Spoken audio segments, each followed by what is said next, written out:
ouro, homúnculos e vida eterna na alquimia. Um arquivo da Rádio Meia-Noite FM. Inscreva-se e deixe o seu like.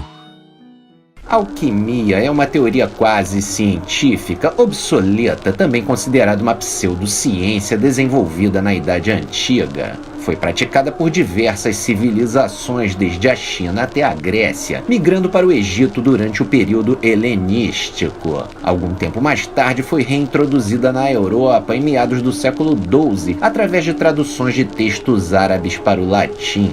Apesar de não ter se originado neste período, por vezes a alquimia é considerada a química da Idade Média. É reconhecido que, apesar de não ter caráter científico, a alquimia foi uma fase importante na qual se desenvolveram muitos dos procedimentos e conhecimentos que mais tarde foram utilizados pela química como ciência. A alquimia possuía 4 objetivos principais relacionados ao misticismo e ao oculto. O primeiro era transformar metais baratos em ouro. Existem muitas histórias sobre o sucesso da empreitada de forma secreta, sem nenhuma prova concreta do êxito. O segundo era o elixir da longa vida, um remédio que curaria todas as doenças, até a pior de todas, a morte. A juventude e a vida eterna vendidas no pacote também não deixaram provas concretas de que um dia foram alcançadas, mas rendem e sempre renderão histórias incríveis que são alegorias para livros e filmes. Para a realização dos 2 primeiros objetivos era necessária a obtenção da pedra filosofal, uma substância mística.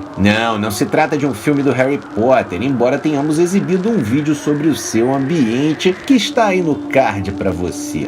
A pedra filosofal era a justificativa para o sucesso ou fracasso das experiências anteriores, pois era um ingrediente fundamental, tanto para ter uma vida eterna, quanto para transformar lata em ouro. Não há sequer um registro concreto de sua existência. O terceiro objetivo era criar vida humana artificial, os homúnculos, criados a partir de materiais inanimados por influência da tradição judaica, pois na Cabala existe a possibilidade de dar vida a um ser artificial, o Golem. O alquimista Paracelso descreveu uma criatura de 12 polegadas de altura que, segundo ele, poderia ser criada por meio de sêmen humano posto em uma retorta hermeticamente fechada e aquecida em esterco de cavalo durante 40 dias. Assim se formaria o embrião. Outro alquimista famoso que tentou criar homúnculos foi Johannes Conrad Dippel, que utilizava técnicas bizarras como fecundar ovos de galinha com sêmen humano e tapar o orifício com sangue de menstruação.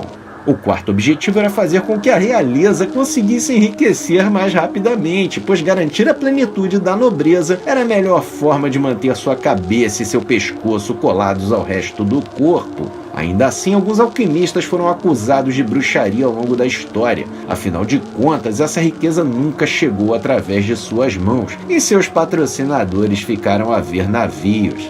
Durante a Idade Média, muitos alquimistas foram julgados pela Inquisição e condenados à fogueira por alegado pacto com o diabo. Por isto, até os dias de hoje, o enxofre, material usado pelos alquimistas em abundância, é associado ao demônio. Tudo isso fez do mundo alquímico uma espécie de precursor das práticas e conceitos modernos de bruxaria e ocultismo.